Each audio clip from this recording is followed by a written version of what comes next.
سلام، خیلی خوش اومدین به کانال ناگفته‌های تاریخ ایران و خاورمیانه. قراره توی این کانال راجع به مسائل تاریخی، آیین‌ها، فرهنگ‌ها و حتی افراد بنامی که تاریخ ساز شدن هم توی ایران و هم خاورمیانه بخوام صحبت بکنیم. و الان خیلی دوست دارم که بخوام راجع به ایران یه سری کلیاتی رو به خدمت شما عزیزان توضیح بدم. کشور ایران یک کشوری بسیار تاریخی هستش با یک قدمت هزاران ساله و خب تمدن‌های بسیاری رو داره و چیزی که وجود داره این هستش که این کشور پر هستش از مکان‌های تاریخی، آرامگاه‌های تاریخی، عمارت‌های تاریخی و شما به هر کدوم از این شهرها توی کشور ایران که سفر می‌کنید می‌بینید که محال هستش که اون شهر مکان تاریخی نداشته باشه، چون ما هر ساله افراد زیادی به عنوان توریست به کشور ایران سفر میکنه و بسیار طرفدار داره توی کشورهای جهان اولی. و چیزی که وجود داره این هستش که ایران به خاطر این خیلی خاص شده توی کشورهای جهان اولی که صنایع دستی فوق‌العاده‌ای داره، مکانهای تاریخی فوق‌العاده‌ای داره، این که تونسته فرهنگ خودش رو نگه بداره و تمدن ساز بشه حرف اول رو در واقع میزنه توی منطقه خاورمیانه. چیزی که وجود داره این هستش که خب آرامگاه‌های فوق‌العاده‌ای رو داره و وقتی شما به هر کدوم از این شهرها سفر میکنین، حالا اگه بخوام بهتون بگم یکی از این بزرگترین شهرهایی که توی ایران هستش شیراز هست که مکانهای تفریحی فوق‌العاده و تاریخ ساز داره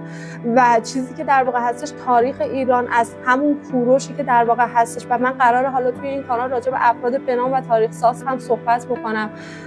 بسیار فوق‌العاده کردن این کشور رو، بسیار دیدنی کردن این کشورها. کشور ایران دریاچه، تالا و مرداب‌های زیادی رو در واقع داره که باز این به خاص بودن کشور ایران اضافه میکنه و اگر که بخوام بهتون بگم این کشور به خاطر صنایع دستیش خیلی خاص شده.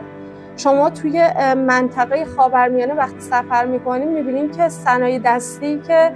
شاید توی جنوب ایران هستش توی خاورمیانه شما اون رو نمیبینید. وقتی که شما به شمال ایران سفر میکنید، به غرب ایران سفر میکنید، به شرق ایران سفر میکنید، میبینید هر کدوم از این شهرها دارای صنایع دستی فوق‌العاده‌ای هستن که باز اینها خودش باعث شدش که ایران رو جذاب‌تر بکنه واسه مسافرها، واسه کل آدم‌ها توی دنیا. و چیزی که در واقع هستش خب ساحل‌های زیبایی که در واقع داره این کشور، در واقع آیین‌های فوق‌العاده داره، جشن‌های زیبایی رو داره که وقتی شما تو هر کدوم از این شهرها قدم برمی‌دارید می‌بینید که هر کدومشون یک آیین و یک فرهنگ مختص به خودشون رو دارن. یکی از چیزهایی که در واقع وجود داره باز این هستش که ایران یک کشور چهار فصل هستش، هم مکان‌های تفریحی فوق‌العاده‌ای رو داره، همین که مکان‌های زیارتی رو داره. یکی از این مکان‌های زیارتی در واقع شهر مشهد هستش که خب آرامگاه در واقع حضرت امام رضا هستش و خب خیلی از افراد حتی خارج از ایران به این کشور در واقع سفر کردن صرفا فقط برای زیارت این شخصی که در واقع من دارم به شما میگم. خیلی ها در واقع این فرد رو میشناسن، خیلی ها نمیشناسن، ولی خب باعث شدش که در واقع تو دل خیلی از آدم ها جا باز بکنه به خاطر صحبت هایی که در واقع شنیدن. و یکی از مسائلی که وجود داره ایران دارای کوهستان ها، دشت ها و طبیعت های فوق العاده ای هستش که باز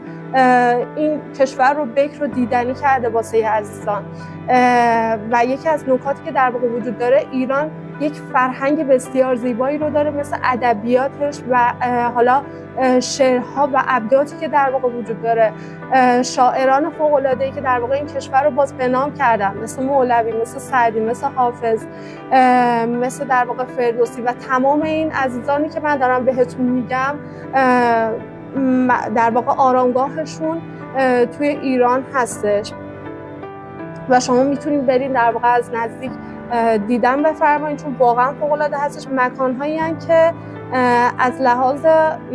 تمرکز و آرامش وقتی شما وارد اون مکان ها میشین میبینین که حس فوق‌العاده‌ای رو بهتون دست میده و چیزی که در واقع وجود داره این هستش که ایران واقعا یک کشور فوق‌العاده‌ای هستش واسه هر کسی که بخواد تنوع رو در واقع با تمام وجودش حس بکنه، واسه هر کسی که بخواد در واقع نمیدونم، واسه کسایی که عاشق کویرن، برای کسایی که عاشق دریا هستن، برای کسایی که عاشق ساحلن، عاشق در واقع طبیعت هستن، در واقع مناظر فوق‌العاده‌ای رو داره که باعث شدش که ایران زیبایی‌هاش دوچندان بشه. و حالا من چیزی که وجود داره خیلی دوست داشتم که بخوام به صورت کلی راجع به این مسائل با شما صحبت بکنم، چون قراره به صورت جزئی تر به مسائل کشور ایران بپردازیم و راجع به افراد مهم این کشور بخوام صحبت کنیم، راجع به آیین‌ها، تمدن‌هاش، راجع به